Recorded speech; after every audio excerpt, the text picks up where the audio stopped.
Welcome to the Tim Heale podcast. And I'm going to change this. I'm going to give it, instead of Tim Rants, this is going to be Food for Thought. Okay, I'd just like to start this particular episode with my concerns for Her Majesty the Queen.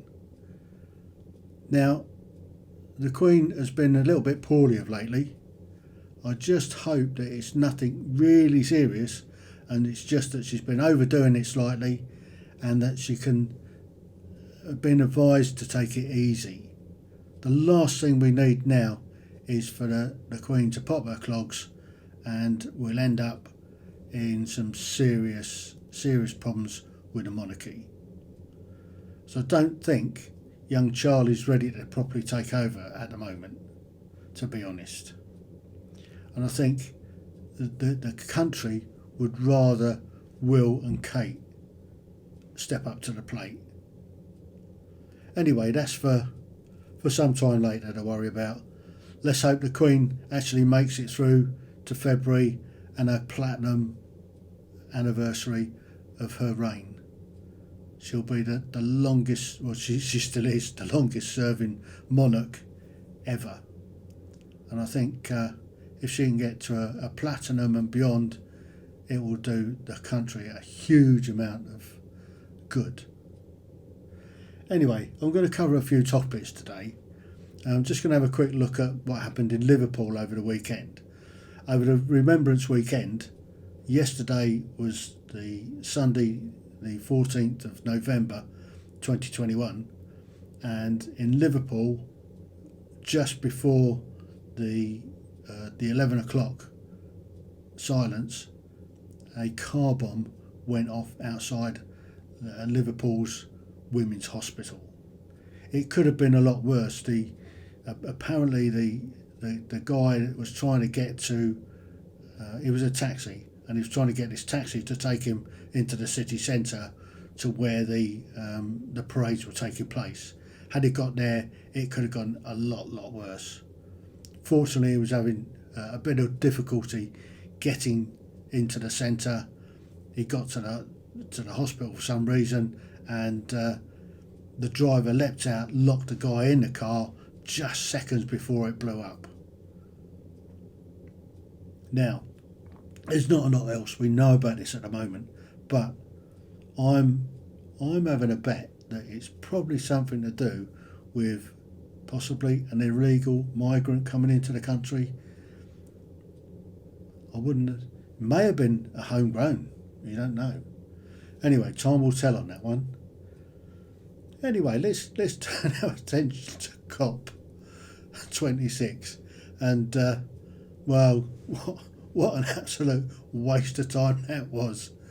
They've come to this massive agreement that everybody's going to be, the Chinese and the Indians are all going to start phasing out burning coal. Really? Do we really believe that? When they've been building, particularly the Chinese have been building coal-fired power stations for the last decade, and they're building 100 at the moment. So I can't see the Chinese giving up that for any time soon. And I've looked into this, and this carbon neutral that they're talking about is carbon dioxide in the atmosphere. Now, when I was at school, you need carbon dioxide to feed plants, and plants do this photosynthesis that churns out oxygen. Oxygen is what we need to breathe. The way to reduce the amount of carbon dioxide in the air is to plant more trees and plants that use the carbon dioxide. Now, I covered this before, but the volcanoes produce a lot more carbon dioxide in the air than man ever will. So, yeah, I don't understand what's going on. And if the world's going to end fairly shortly, why are they having another COP in the COP 27 in Egypt next year? Makes you wonder, doesn't it? Anyway, let's move on from COP, because yeah, I think that is a complete and utter waste of time. Personally, 25,000 people rocking up into Glasgow on private jets and all the rest of it. It's a lot of hypocrisy going on there. Anyway, let's turn our attention to government and the sleaze that's just erupted over Owen Paterson and a few others that, let's say, aren't being the squeaky clean that they should be, and the hypocrisy that's coming out of the Labour Party at the moment. Really are they saying that they're so squeaky clean that they're beyond it? Let's have a look at their expenses, shall we? Let's just take Angela Rayner and the fiasco over her expenses claims last year. And that little horrible bloke, the SNP leader in the House of Commons, Ian Blackford. Look at the amount that he actually claims in expenses is at least twice, almost 3 times what he earns as an MP. How can that possibly be justified? Alright, so he's got to come down from Scotland, but does he really need to be on a first class flight or first class trains costing 3 times as much? When he knows he's coming down, he can book them in advance, he can get the cheaper fares. Does he really need to pay top money for his expenses? It's there needs to be some sort of reform going on there. Absolutely, they need to be looking at themselves and seeing what they're doing, because there's one thing being an MP and getting £81,000 a year plus expenses, and if they're struggling at living on that, I understand the expenses also cover employing some staff that work for them. I get that, and that's fair. However, for some of the things that they're claiming, really, and particularly when they're buying houses in London and then renting them out and stopping in hotels and still paying, really, should they be doing that? So that needs a big shake-up. The other thing that needs really reforming is the House of Lords. The House of Lords at the moment isn't really fit for purpose. There's far too many on the gravy train. It's almost as bad as the EU for expenses and all the rest of it. They've only got to turn up for 5 minutes, sign in and walk out again, and they get £300 a day for that, plus the expenses to get there, obviously. The House of Lords needs a serious shake-up. Something else caught my attention the other day. The police in Hampshire, up in, I think it's Basingstoke, are investigating a hate crime. Somebody had the audacity to put up an A4 piece of paper on a lamppost that said, "It's okay to be white." Clearly it's not, because that's apparently now a hate crime. Really? Really? Is that actually a hate crime? It's okay to be white? What is going on? Really? What is going on?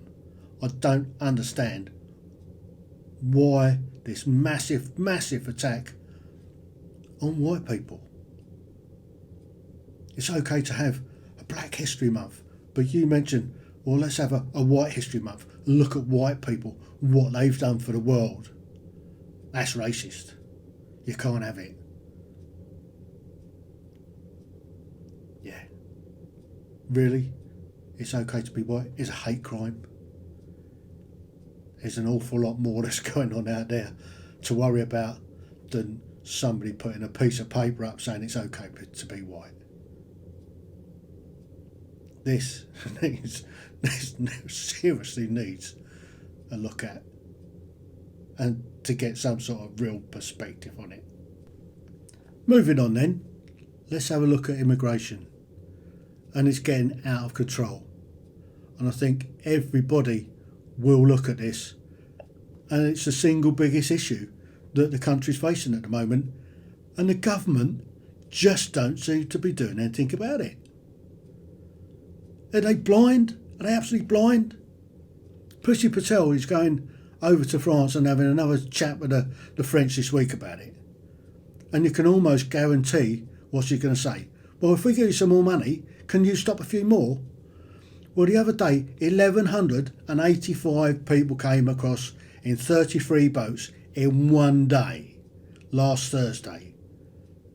And the French managed to stop 99. Whoopee. That's not enough. The French are getting a huge amount of money, and had a huge amount of money to deal with this crisis over there. They've got the resources, they've got the funding to be able to go round and round up the gangs that's doing it.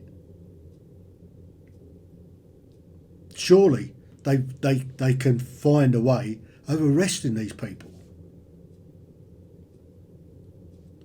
instead of just standing and watching them. They're just standing around watching people get into boats. I don't know why they bother. Why don't they just pick them up, take them to the ferry port and put them on a ferry? It would save us an awful lot of time and effort sending out Border Force and the RNI to pick them up. Just stick them on a bloody ferry. Really starts to grip. Don't get me wrong, I'm for legal immigration. I'm for asylum seekers. People that have actually got a right to come here and go through the correct process. I don't have an issue with that at all. In fact, I positively encourage it, and I have done, helping some friends out that are in absolute danger of losing their lives. But when it comes to illegal economic migrants coming across the channel in vast numbers, this has got to stop. We cannot sustain it. When you look at the immigration that's gone on in this country in the last 30 years, year on year, we've had net migration into this country of around about 300,000 people per year over the last 30 years. That's an awful lot of people coming in. And there's not as many going out. We have a housing crisis across the whole of the country. There aren't enough houses. They can't build houses quick enough in this country to be able to deal with this crisis. They need to change our law. They need to enable us to be able to round these people up that are here illegally and return them to where they came from. If they say that they're from, I'm from Afghanistan, prove it. And if you can't prove it, send them to Afghanistan. But you can almost guarantee a huge amount of these people are coming from sub-Saharan Africa. And you can't blame them, they just want a better life for each other. But, I mean, look at say Zimbabwe, that used to be Rhodesia. That used to be the breadbasket of Africa. Until Mugabe took over, started killing off all the white farmers, and the whole place has gone to rack and ruin. It's now, it's desolate. They don't produce half of what they used to. Why is that? Don't know. But why don't these people try and better their own countries? Why don't they live up to the skill sets that we used to give them? Take India. India is still working on imperial English. When the British Empire ruled India, it put in the train networks, and it gave them the infrastructure, it gave them a law system, and they're still working to that today. So we've given them a skill set. So India should be doing very well. And they're not doing too bad, to be honest. Anyway, enough on immigration for now. Let's have a look at what needs to happen with the NHS. The NHS, again, is starting to buckle. It's starting to creak under the pressure of all these COVID cases, and now we're getting into the flu season as well. And they say that the NHS is under so much pressure. Well, let's have a look at why it's under pressure. Some years ago we had somewhere around 250,000 beds. We had a nursing system that run the NHS, the matron system. So we had a matron in charge of wards, who was in charge of all the nurses on the wards, in charge of all the cleaners, and they're all in the house. And it used to run really, really efficiently. And then they decided to bring in sort of these managers and advisors. And now, just recently, they've taken on, I think, somewhere about half a dozen equality and diversity advisors at £270,000 a year. Really? £270,000 a year for somebody to be a diversity and equality advisor for the NHS? Half a dozen of them. Really? Do they actually need that? It just beggars belief. And it goes across. There's a whole load of middle managers that don't actually do anything, that aren't productive. If they was to take away that resource and bring back the matron system to run the wards, to bring in house the cleaners, etc., etc., it would transform very quickly and save a huge amount of money. That's the thing, it would save money and it will produce a better system. The other thing what they're not doing, which they should be doing, is what other countries do. If you, as a British citizen, go to another country and you need some medical treatment, you have to have insurance for it and you have to pay for it. We don't do that in this country. We don't charge people to use the NHS that aren't entitled to use it. Why? Perhaps they could divert some of these managers to dealing with that, to be able to give them a bill and to ensure that they pay their bill. It needs some serious reform. We've got the biggest waiting list anywhere in the world. Somewhere around about 12 million people waiting for a procedure of some sort. 12 million on a waiting list. You don't get waiting lists anywhere else. So why are we suffering that particular problem? Why? Why have we got such big waiting lists? Just want to have a look now at vaccine passports and vaccines. Now they're making an awful lot of noise about vaccines. Now let's have a look at what the vaccine does. It protects the individual from getting worse symptoms than they would if they weren't vaccinated. That's it. It doesn't protect other people.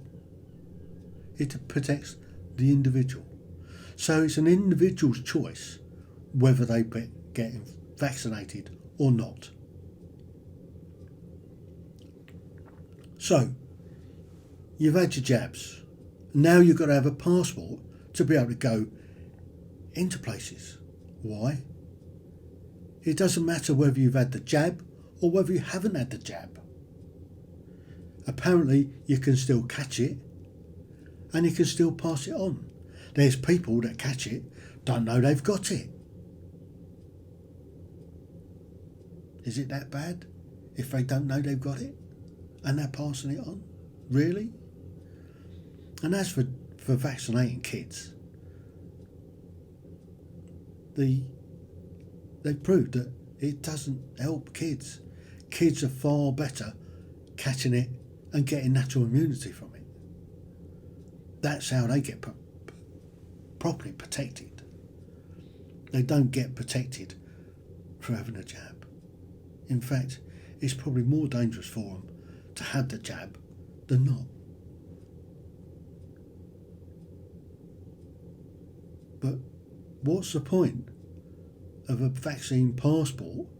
Why do you need to prove that you've had the jab if you can catch it and still pass it on? It's pointless. It's absolutely pointless. And as for sacking all of these people, some 60,000 care workers that work in care homes, because for their own reasons they've not had the jab.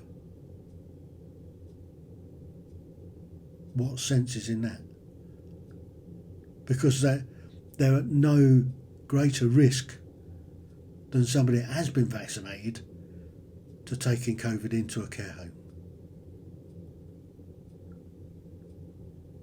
Just doesn't make any sense whatsoever. And now they're going to sack, I don't know how many millions of NHS workers come the 1st of April that haven't had the jab. It's pointless. It's absolutely pointless. If you've been double vaccinated, boosted, treble vaccinated, had your flu jab, but you can still get it and pass it on. The vaccines help the individual having less symptoms. What's the point of having a vaccine in the first place if they're still going to restrict your lives? So, what are we going to do? I mean, they're talking about you've got to be tested every second of the day. Why? If you aren't suffering any symptoms, why do you need to have a test? What's the point in testing people that haven't got any symptoms? Oh, well, they might have it and they don't know they got it. Really? Come on, let's get serious.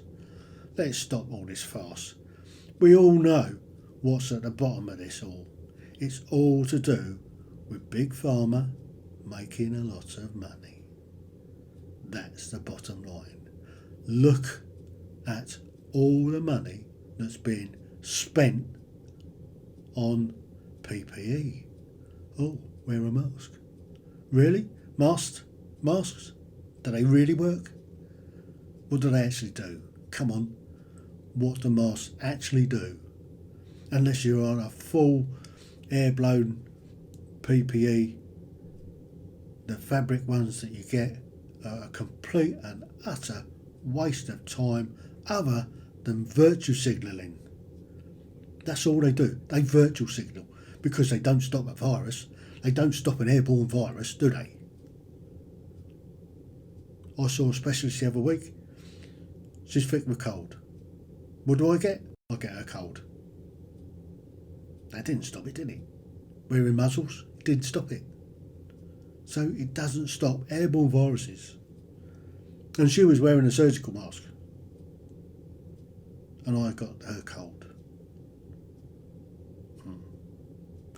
Anyway, I'm going to call it a day at this one. Thank you for listening and watching. Hopefully you'll have another go at this next time I decide to give some food for thought.